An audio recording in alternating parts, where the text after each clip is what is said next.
ఈ పాప ఇక్కడ ఆడుకుంటుందన్న ఇంట్లోకి వచ్చి 2 minutes లోనే నేను ఇంట్లోకి వెళ్ళి చిన్న బాబుకి బాక్స్ కట్టుకుంటున్నా. పాప సప్పుడు వస్తలేదు అనేసి బయటకు వచ్చేసరికి మీద ఉంది. నేను పడేసిన సప్పుడు రాలేదు, మీ సప్పుడు అసలు ఏం లేదు. అంటే డాగ్స్ వచ్చినా గానీ సప్పుడు చేస్తుండే. ఫస్ట్ ఇలా డాడీకి గడిచింది బైక్ కాడ, అటు నుంచి వచ్చి మళ్ళీ ఇక్కడ 2-3 గడిచి ఇంటికి వచ్చి మళ్ళీ ఇక్కడ ఒకరిని గడిచింది. అది వెళ్ళగొట్టంగా పాపకు వచ్చి వాళ్ళ పాప గడిచింది. ఇంకా నేను చూడకపోయినంటే పాప పరిస్థితి ఏముంటుండే ఎట్లుంటుండే.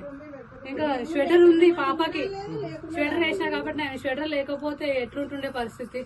శామిలిపేట తీసుకోపోతే కోరెంటికి రాసిర్రు, ఆడి తీసుకోపోతే ఆడ ఇంజక్షన్స్ ఇచ్చిర్రు.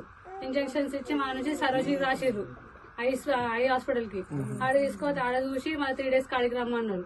మీరైతే ఫస్ట్ ఏడు ఇప్పించారు ఇంజక్షన్స్, మళ్ళీ ఆడనే ఇప్పిరు కంటిన్యూగా, లేకపోతే మళ్ళీ ప్రాబ్లం అవుతుంది అదే అని చెప్పేసి అని అంటున్నారు. ఇప్పుడు మళ్ళీ ప్రైవేట్ కి తీసుకొని పోతే మళ్ళీ మెడిసిన్స్ ఇచ్చేది. ప్రైవేట్ తీసుకోపోతే వాళ్ళు ఏమంటారు, ఏ కుక్క గడిచిందంటే ఇట్లా గజ్జి కుక్క గడిచిందంటే దాని తలకాయ తీసి బ్రెయిన్ తీసి అది మళ్ళీ టెస్ట్ పంపియ్యుర్రి. అది మరి దాన్ని బట్టి మెడిసిన్స్ కూడా ఇవ్వడానికి అవకాశం ఉందని చెప్పేసి అని అంటారు.